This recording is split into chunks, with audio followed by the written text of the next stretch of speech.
प्यारे बच्चों, पिछले क्लास में हम लोगों ने एसिड के बारे में स्टडी की थी। आज हम लोग क्षार के बारे में जानेंगे और क्षार के गुण भी समझेंगे, क्षार और क्षारक में अंतर भी समझेंगे।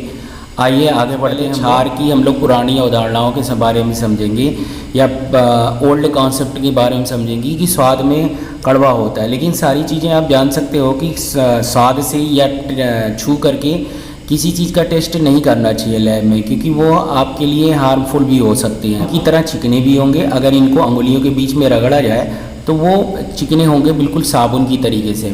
और जल में विलेय होते हैं। कैसे होते हैं? जल में विलेय भी होंगे। जल में विलेयता के आधार पे अगर देखा जाए तो कौन से क्षार कैसे घुलते हैं उसकी बात अभी हम लोग करते हैं। क्षारक जो होते हैं जल में घुलनशील नहीं होते। आइए देखते हैं कि क्षार और क्षारक में अंतर क्या है। पहले इसको समझ लें। तो सबसे पहली चीज़ जान लीजिए कि आर्हेनियस ने ये बताया था कि जितने भी क्षार होते हैं वो जल में घुल करके हाइड्रोक्सिल आयन देते हैं। जैसे यहाँ पे NaOH है, वो Na प्लस और OH माइनस में, KOH है, K प्लस OH माइनस में, LiOH है, LiOH माइनस में। यहाँ पे मैग्नीशियम हाइड्रोक्साइड है, मैग्नीशियम हाइड्रोक्साइड मैग्नीशियम आयन और हाइड्रोक्सिल आयन में टूट जाता है। कैल्शियम हाइड्रोक्साइड है, कैल्शियम आयन और हाइड्रोक्सिल आयन में टूट जाता है। इस तरीके से यहाँ पर जितने भी पदार्थ लिए गए हैं वो जलीय विलयन में हाइड्रोक्सिल आयन देते हैं। तो इस तरीके से कह सकते हैं कि ये सारे पदार्थ क्या हैं? क्षार हैं। तो क्षार वे पदार्थ होते हैं जो जल में घुल करके OH आयन देते हैं। और एक बात समझ लीजिए, जितने भी क्षार होंगे वो एसिड से रिएक्शन करके, किससे? एसिड से रिएक्शन करके साल्ट और वाटर बनाते हैं। आप जानते हो कि इतना जानते हैं हम, यहाँ पे बेस ले लिया जाए NaOH और एसिड लिया जाए HCl, यहाँ पर ये दोनों निकल जाते। फिर एसिड वाले में आप लोगों ने रिएक्शन पढ़ा था, तो ये बन जाएंगे साल्ट NaCl और H2O, ये बन जाएगा। तो जितने भी बेस होंगे वो सभी क्या करेंगे? एसिड से रिएक्शन करके साल्ट और वाटर बनाएंगे और साथ साथ में वो जल में घुल करके हाइड्रोक्सिल आयन भी देंगे, तो वो कहलाएंगे बेस। अब क्षारक समझ लीजिए। क्षारक जो होंगे वो एसिड के साथ रिएक्शन करके साल्ट और वाटर तो बनाएंगे, लेकिन जल में घुल करके हाइड्रोक्सिल आयन नहीं देंगे। जैसे ZnO, आप जानते हो कि धातुओं के ऑक्साइड कैसे होते हैं? क्षारीय होते हैं। धातुओं के ऑक्साइड क्षारीय होते हैं। इतना ये भी जान लीजिए कि धातुओं के ऑक्साइड क्षारीय होते हैं, ये हमेशा याद रखिएगा। अब धातुओं के ऑक्साइड क्षारीय होते हैं तो ये एसिड से रिएक्शन करके H2SO4 से रिएक्शन करके तो क्या बना देंगे? यहाँ से ये वाटर निकल जाएगा और H2SO4 ZnSO4 और बना देंगे वाटर। तो ये हो गया क्षारक। ये हो गया क्या? क्षारक। तो क्षारक वे पदार्थ होते हैं जो एसिड के साथ रिएक्शन करके साल्ट और वाटर बनाते हैं, लेकिन जल में घुल करके OH आयन नहीं देते हैं। उसे क्या कहते हैं? क्षारक कहते हैं। तो इस तरीके से कह सकते हैं कि जितने भी क्षारक होते हैं वो क्षार होते हैं। क्या होते हैं? क्षारक क्या होते हैं? क्षार होते हैं। सभी क्षारक जो होते हैं क्षार तो होते हैं, लेकिन सभी क्षार क्षारक नहीं होते। ठीक, तो फिर से आइए यहाँ पर आप लोग फिर से समझ लीजिए। यहाँ पर क्षार जल में विलेय या घुलनशील नहीं, तब समझ में आ गया। अभी आप लोगों ने समझा धातुओं के ऑक्साइड क्षारीय होते हैं और क्षार धातुओं के ऑक्साइड जल में विलेय होते। क्षार धातुओं के ऑक्साइड बोले तो Li2O हो गया, Na2O हो गया, ये क्षार धातुओं के ऑक्साइड हो गए। कुछ धातुओं के ऑक्साइड जैसे क्षारीय मृदा धातुओं के ऑक्साइड जो होते हैं, जैसे कैल्शियम ऑक्साइड, मैग्नीशियम ऑक्साइड, ये जल में कम विलेय होते हैं। विलेय होते हैं लेकिन कम विलेय होते हैं। और मैग्नीशियम हाइड्रोक्साइड और कैल्शियम हाइड्रोक्साइड तो जानते ही हो, कम घुलनशील होते हैं और ये पूर्णतः विलेय होते हैं। हाइड्रोक्साइड भी ऑक्साइड भी दोनों हो गया। और यहाँ कुछ धातुओं के ऑक्साइड अविलेय होते हैं, जैसे FeO, ZnO, CuO, ये सब जल में अविलेय होते हैं। अविलेय होने के कारण ये हाइड्रोक्साइड आयन भी नहीं देते, इसलिए ये क्या होंगे, क्षारक होंगे। और देखिए कुछ क्षार के बारे में और समझ लीजिए। कुछ धातुओं के हाइड्राइड जो होते हैं, कुछ धातुओं के हाइड्राइड जो होते हैं क्षार होते हैं। इसमें अमोनिया जो होती है, नाइट्रोजन जो है अधातु है, और P जो है ये भी अधातु है। लेकिन ये हाइड्राइड जब इसके बन जाते हैं तो वो क्षारीय गुण प्रदर्शित करते हैं। कैसे? वो जल के साथ जुड़ करके अमोनियम हाइड्रोक्साइड बना देते हैं, तो ये क्षारीय गुण प्रदर्शित। तो यहाँ पे हो गई विलेयता की बात, विलेयता की बात और क्षार की बात और क्षारक की बात। अब हम लोग देखते हैं और कुछ आगे कैरेक्टर समझते हैं कि क्षार जो होते हैं संक्षारक प्रकृति के होते हैं। मतलब कागज हो गया, कपड़ा हो गया, त्वचा हो गया और लकड़ी, इन सबको नष्ट करने की प्रवृत्ति रखते हैं। लेकिन इसकी संक्षारक प्रकृति जो होती है वो एसिड से कम होती है। क्षार जो होते हैं लाल लिटमस पेपर को नीला कर देते हैं। एसिड क्या काम किया था? नीले लिटमस पेपर को लाल कर दिया था। और देखिए प्याज, वेनिला, लौंग की अगर थोड़ा सा रस लिए जाए, उन रसों की महक देखी जाए तो इसमें महक तो होगी, लेकिन एसिड डाला गया था तो इसकी महक को ख़त्म नहीं कर पाया था। लेकिन अगर हम लोग इसमें क्षार डाल दिया जाए तो इसकी महक को ये क्षार खत्म कर देते हैं। दूसरी चीज़ फिनाफ्थलीन जो होता है, फिनाफ्थलीन को क्षार गुलाबी कर देता है। मेथिल ऑरेंज और मेथिल रेड को क्षार जो होते हैं पीला कर देते हैं। फिनाल रेड को रेड कर देता है। हल्दी के पीले रंग को क्या कर देता है? भूरा, लाल भूरा कर देता है या भूरा लाल कर देगा। लोग जान गए कि क्षार क्या है और क्षारक क्या है, और क्षार विलेय कौन से होंगे, अविलेय कौन से होंगे, ये इतनी चीज़ जान ली। और अरेनियस के अनुसार भी क्षार को समझ लिया और कुछ इंडिकेटर्स के बारे में जान लिया कि इंडिकेटर्स किस कलर के होंगे। ठीक। ब्रांस्टेड-लारी ने प्रोटॉन के बेस पर प्रोटॉन एसिड और बेस के बारे में बताया था। तो प्रोटॉन बोले तो H+ बोले तो किसी भी हाइड्रोजन में कितने इलेक्ट्रॉन होते हैं? एक इलेक्ट्रॉन और एक प्रोटॉन होते हैं। तो जब इलेक्ट्रॉन को ये दे देता है, इलेक्ट्रॉन को दे देगा तो ये H+ में कन्वर्ट हो जाता है। तो इसने एक इलेक्ट्रॉन को दे दिया तो उसके पास बचा क्या? प्रोटॉन। तो प्रोटॉन, इसलिए H+ को क्या कहा जाता है? प्रोटॉन। तो प्रोटॉन डोनर जो भी होंगे, जैसे वाटर, यहाँ पे देखिए दोनों बात बता देते हैं। वाटर H2O ये प्रोटॉन को देगा, किसको देगा?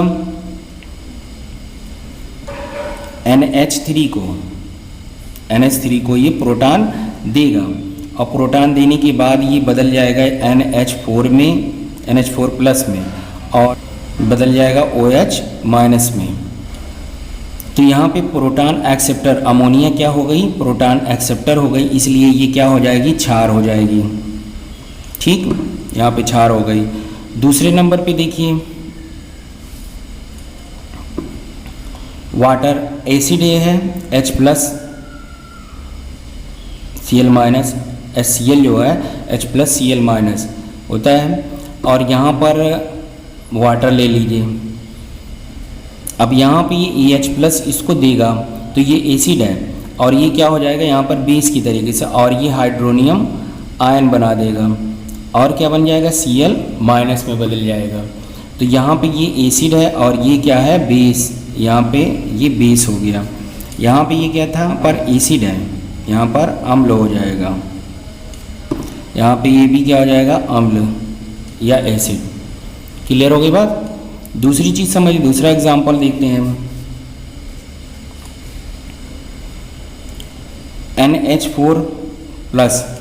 NH4 वाटर को क्या कर सकता है? दे सकता है। तो देगा तो ये क्या बना देगा? हाइड्रोनियम आयन बना देगा।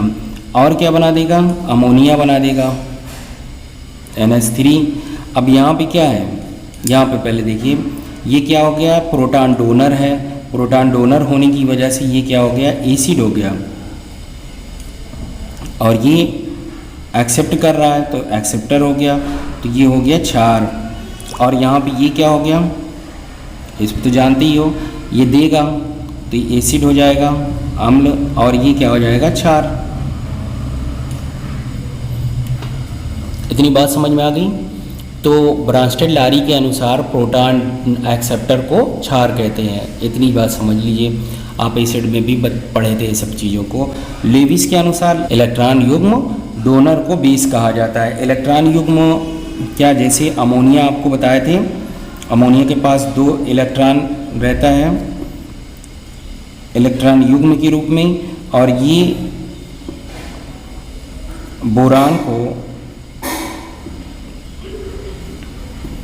बोरान फ्लोराइड होता है, तो बोरान फ्लोराइड को 2 इलेक्ट्रॉन ये जो होता है दे देता है, और देने के बाद इन दोनों के बीच में उपसहसंयोजी बंध बन जाता है। ठीक है, तो ये प्रोटॉन डोनर हो गया, ये प्रोटॉन डोनर हो गया, तो ये हो गया बेस या क्षार, लुईस क्षार। इसको क्या बोलेंगे, लुईस क्षार, और इसको कहेंगे लुईस एसिड।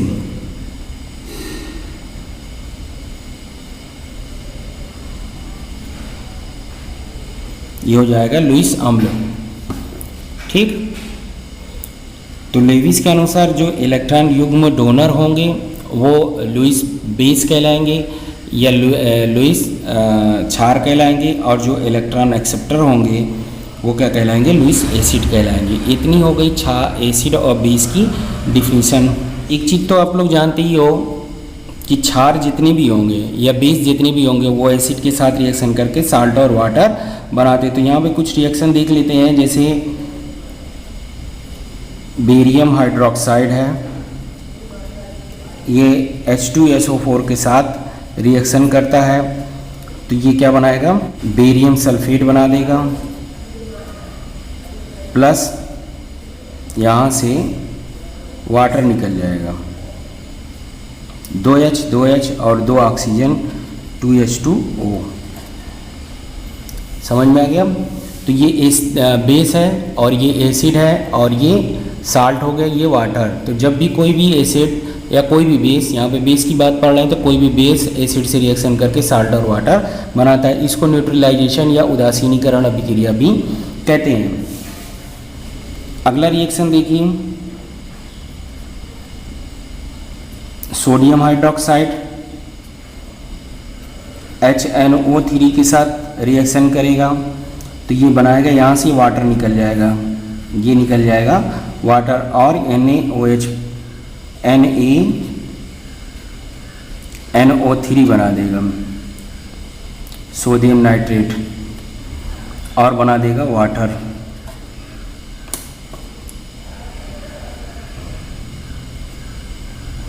और बना देगा वाटर। तो ये हो गया बेस, और ये हो गया एसिड, और ये हो गया साल्ट, और ये हो गया वाटर। तो जब भी बेस का एसिड से रिएक्शन कराया जाएगा, साल्ट और वाटर बनेगा। ये न्यूट्रलाइजेशन अभिक्रिया है, सब जान ही चुके हैं। और एक रिएक्शन और देख लीजिए, जैसे KOH है, KOH प्लस HCl, ये यहाँ से निकल जाएगा water molecule, H2O plus KCl बन जाएगा। समझ में आ गया इतना। जिस तरीके से एसिड सक्रिय धातुओं के साथ अभिक्रिया करके हाइड्रोजन गैस बनाता था, उसी तरीके से कुछ धातुएं जो होती हैं बेस के साथ भी रिएक्शन करके हाइड्रोजन गैस देती हैं। एक मैं एग्जांपल दे देता हूँ, उसको समझ लीजिए। जैसे सोडियम हाइड्रोक्साइड है, और इसमें अगर इसकी जलीय विलयन में जिंक डाल दिया जाए, इक्वस सॉल्यूशन है, जिंक का टुकड़ा डाल दिया जाए, तो ये बन जाता है सोडियम जिंकेट, और हाइड्रोजन गैस रिलीज करता है। ये सोडियम जिंकेट है। ठीक,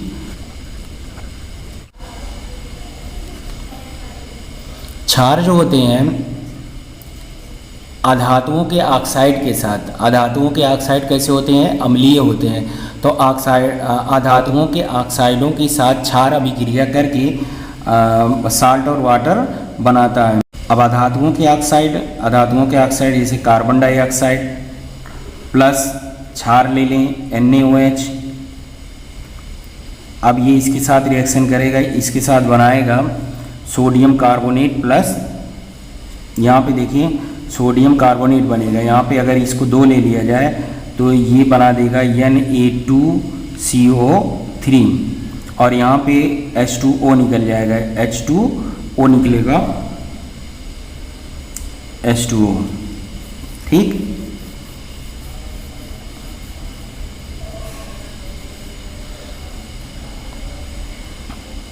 सल्फर डाइऑक्साइड के साथ रिएक्शन करा दीजिए, ये भी अधातुओं के ऑक्साइड है, तो इसकी भी रिएक्शन कराएंगे इसके साथ NaOH के साथ, तो ये बना देगा Na2SO3 प्लस H2O। ठीक, इतनी चीज़ें समझ गए कि अधातुओं के ऑक्साइड क्षार से क्रिया करके लवण व जल बनाते। क्यों? क्योंकि अधातुओं के ऑक्साइड जो होते हैं अम्लीय होते हैं और अम्ल भी जब भी क्षार से क्रिया करके लवण व जल बनाएगा। इस तरीके से ये भी रिएक्शन उदासीनीकरण की तरीके से होता है। और आगे देखिए, क्षार जो होते हैं तेल या वसा के साथ अभिक्रिया करके ग्लिसरॉल व साबुन बनाएंगे। इसको समझ लीजिए, तेल या वसा का सूत्र होता है CH2 सिंगल बॉन्ड CH और CH2 O CO O CO O CO और R लगा दीजिए। R बताता हूँ R क्या है। ये है तेल या वसा, फैट या ऑयल है। और R यहाँ पे क्या है, R को मान लीजिएगा C17H35। यहाँ पे R क्या है, C17H35 है। अब यहाँ पर इतना बड़ा लिखने के बजाय हमने R लिख दिया, R मान लीजिए। ये सामान्य सूत्र है किसका, तेल या वसा का। अब यहाँ पे NaOH के साथ क्रिया करा दिया जाए, क्षार के साथ क्रिया कराएंगे तो यहाँ से ये निकल जाएगा, यहाँ से इतना, ठीक, और ये पूरा ये, और ये H जा कर के यहाँ पर लग जाएगा। क्या बनाएगा, देखिए CH2 बचा, CH है, CH2 है, OO है, और H ये जा कर के 3 H ले लिया जाए तो तीनों पे पास 3 NaOH ले लिया, तीनों पे H लग जाएगा। ये हो जाएगा आपका ग्लिसरॉल। क्या हो जाएगा,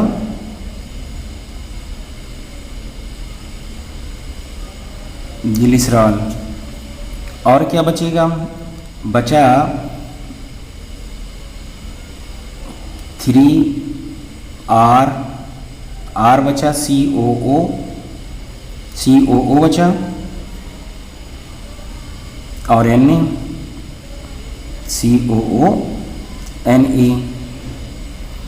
अगर हम लोग इसकी जगह पे ये रखते R की जगह पर, तब क्या मिलता, तब आपको मिलता 3C17H35 COO Na। ये होता है साबुन। क्या होता है, साबुन। समझ में आ गई इतनी बात।